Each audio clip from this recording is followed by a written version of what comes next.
Bom, a gente vai começar agora a sessão 9.4, onde a gente define uma grandeza de suma importância aí no cálculo, no estudo da dinâmica, né, e da mecânica, que é chamado de momento linear, certo?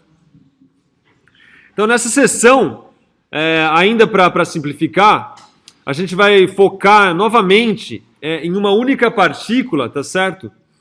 Com o objetivo de definir essa grandeza aí, que é chamado de momento linear.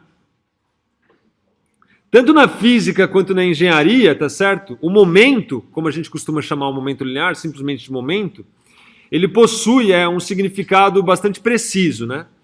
Apesar de na língua portuguesa o momento, né, a gente ter definições diversas, na física e na engenharia essa grandeza aí, ela é bem rigorosa e bem definida. Então, o momento linear, ela é uma grandeza vetorial, tá certo? Então, é um vetor, tem direção, sentido e magnitude, módulo. E ela é definida, geralmente a gente usa a letra P para definir o momento, então um vetor, e ela é definida como produto da massa vezes a velocidade.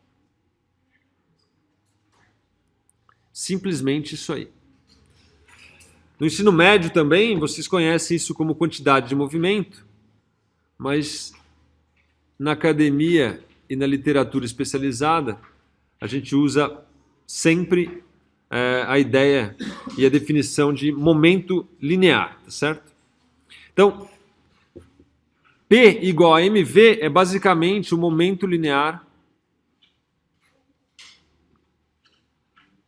de uma partícula.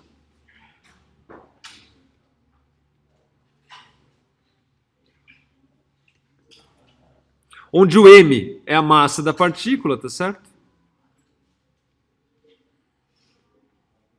E o v é a velocidade da mesma.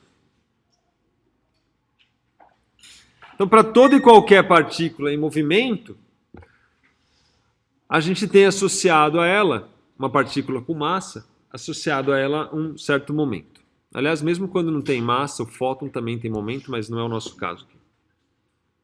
Bom, vale frisar também que é bastante comum a gente omitir o adjetivo linear, tá certo? Que está ali na definição de momento. Então a gente usa muito só momento para isso, momento para aquilo, sem enfatizar que é o momento linear. Mas ele serve aí para distinguir do momento angular, tá certo? Que é associado ao movimento de rotação e que a gente vai trabalhar aí nos capítulos finais do livro. Bom, como o m ele é uma grandeza escalar, tá certo? A massa é uma grandeza escalar.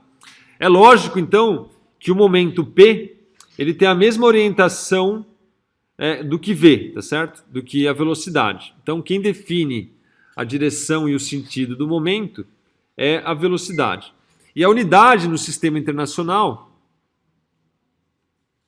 ela não recebe nenhum nome especial, é basicamente o quilograma metro por segundo. Essa aqui é a nossa unidade de momento. O momento ele é tão relevante que o Newton mesmo, quando expressou a sua segunda lei, ele fez isso em termos do momento, tá certo? Então, só para enfatizar, então a segunda lei de Newton, em função, definida em termos do momento, pode ser escrito como sendo a taxa de variação com o tempo do momento de uma partícula é exatamente igual à força resultante que atua sobre a partícula e tem a mesma orientação que essa força. Ou seja, a força resultante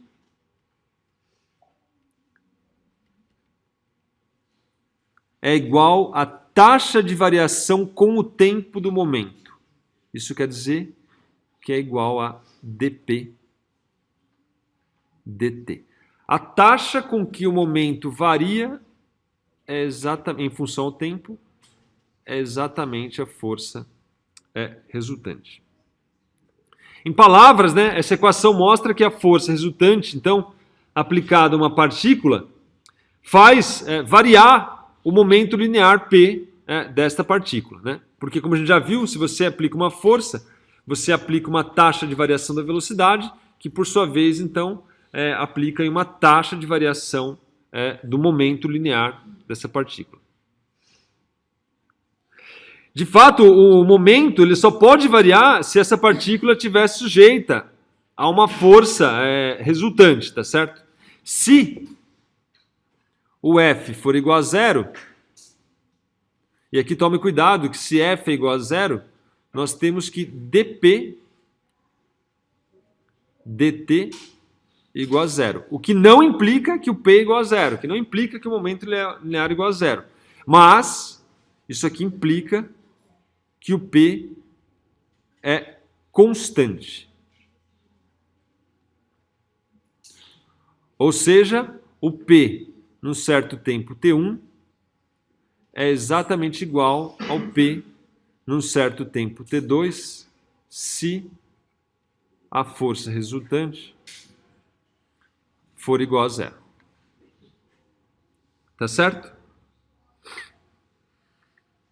Isso de fato, é uma ferramenta, um conhecimento, né, extremamente útil para resolver problemas tanto na engenharia quanto na física, tá certo?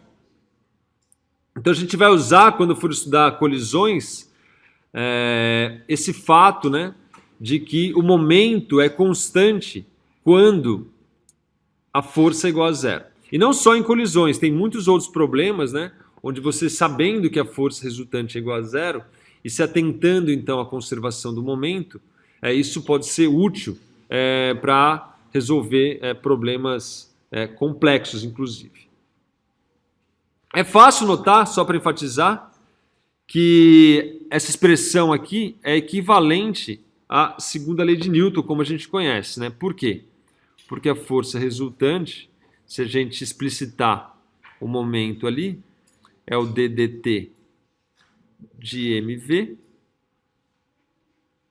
A massa aqui, no caso, a gente está trabalhando com uma massa constante, então isso aqui é m dv dt, o que implica então que minha força resultante, dado que dv dt é igual à aceleração, né, a taxa de variação da velocidade de aceleração, isso aqui dá igual a ma, tá certo?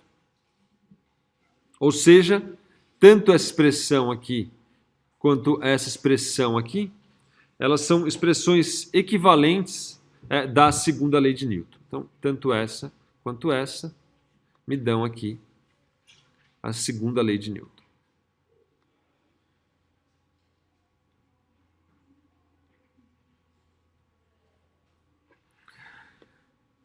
Então, só para a gente enfatizar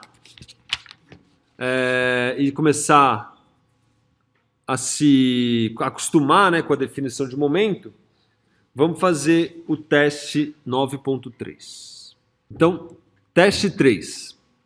A figura mostra o módulo P do momento linear em função do tempo t. Então, você tem um gráfico de P por t para uma partícula que se move ao longo de um eixo. Então, ela está se movimentando aí ao longo do eixo x, por exemplo. Uma força dirigida ao longo do eixo age sobre a partícula. Então, tem uma força atuando sobre a partícula. Ordene as 4 regiões indicadas de acordo com o módulo da força, do maior para o menor. Então, vamos lá.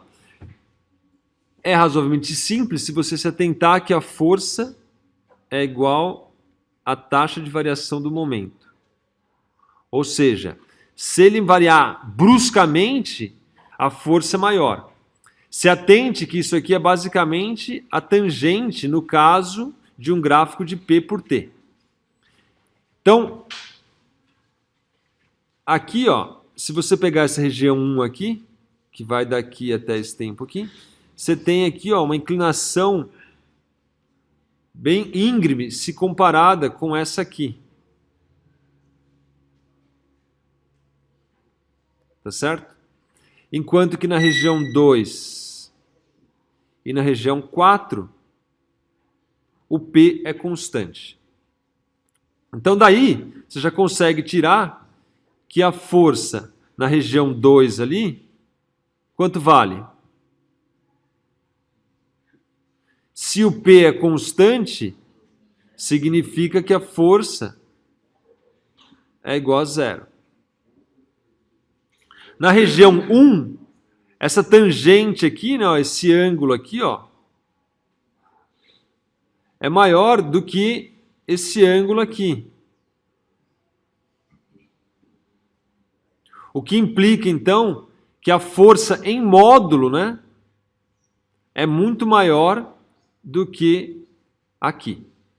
Em módulo, então, a força 1 é maior que a força 3, que é maior que a força 2, na região 2, né? Que é igual à força na região 4.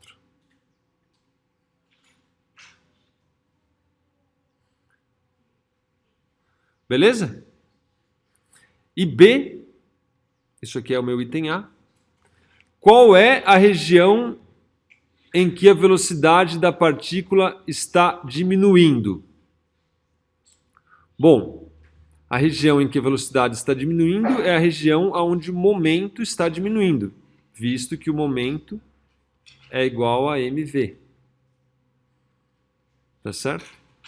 Aqui o momento está aumentando, aqui o momento está constante, aqui ele está diminuindo e aqui ele está constante. Logo, na região 3, o momento diminui,